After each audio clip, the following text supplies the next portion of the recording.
మన Indian mothers గురించి స్పెషల్‌గా చెప్పాల్సిన పని లేదబ్బా! మమ్మీ లాస్ట్ 2 డేస్ నుంచి మస్తు లేట్‌గా పోతుర్రు. 5 గంటలకు లేపేయి అంటే 4:30కి లేపి 6:30 అయ్యింది. లొవ్వు బేటా లేట్ అయిపోతుందని చెప్పి లేపిందన్నమాట. చలికి భయపడి ఇంకొక 10 నిమిషాలు పడుకుందాంలే అని చెప్పి ఆ నిద్రకి కంఫర్టబుల్ అయిపోయి ఆఫీస్‌కి పోతుంటే నా డే అస్సలు సస్టైన్ అయితలేదు. అస్సలు సాటిస్ఫైడ్ అనిపిస్తలేదన్నమాట. అందుకే ఇప్పటి నుంచి ఆఫీస్‌కి మాత్రం తొందరగా పోవాలి. ఇంకొంచెం తొందరగా లేద్దాము.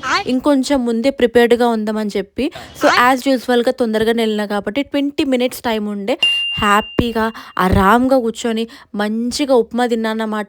ఉప్మానా అంటే అబ్బా! ఇంట్లో ఉప్మా చేసే విధానం కరెక్ట్‌గుంటే మంచిగుంటదబ్బా! చాలా మంచిగుంటది. మా మమ్మీ నాకన్నా చేస్తదన్నమాట. నీట్‌గా, ఇంట్రెస్టింగ్‌గా తినొచ్చు.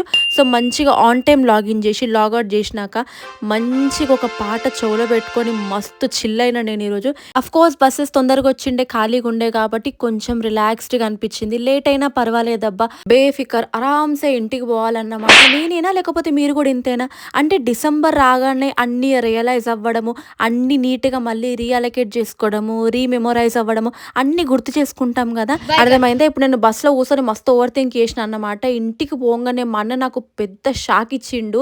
నేను ఆఫ్టర్‌నూన్ బిర్యానీ ఆర్డర్ చేసుకున్నానే, నీకోసం సగం ఉంచినా అనేసరికి ముందు నేను షాక్ అయినా. హే! ఏంటిది కలనా? నిజమా? అనుకున్నా నేను. బిర్యానీ అంటే మనం ఆగుతామా చెప్పు? మంచిగా స్నానం చేసుకొని, గరం చేసుకొని తింటుంటే ఒసేయ్ ఒక 2000 ఉంటే ఫోన్‌పే కొట్టవే అనేసరికి, అచ్చా! నీ ప్లాన్ ఇదా అనుకున్నా నేను. ఇది నేను ఒప్పుకున్నాను. ఇంకెంతమంది ఒప్పుకుంటారో నాకు తెలీదు గానీ, స్ట్రాబెర్రీస్ నాకెందుకో అస్సలు నచ్చవబ్బా!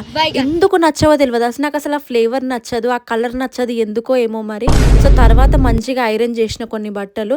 నాకప్పుడు గుర్తొచ్చింది. ఒకప్పుడు అసలు ఐరన్ లేకుండా నేను బట్టలే ఏసుకోకపోతుండే. ఇప్పుడైతే ఎట్లా పడితే అట్లా అన్నమాట.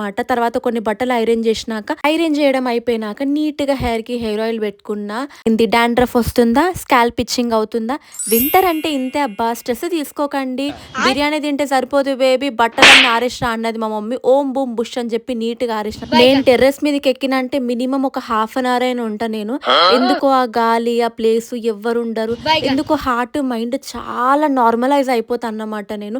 ఏంది నువ్వు కూడా నాలాగా టెర్రస్ మీదకెక్కి కంఫర్టబుల్ జోన్ లాగా ఫీల్ అయితావు గదా!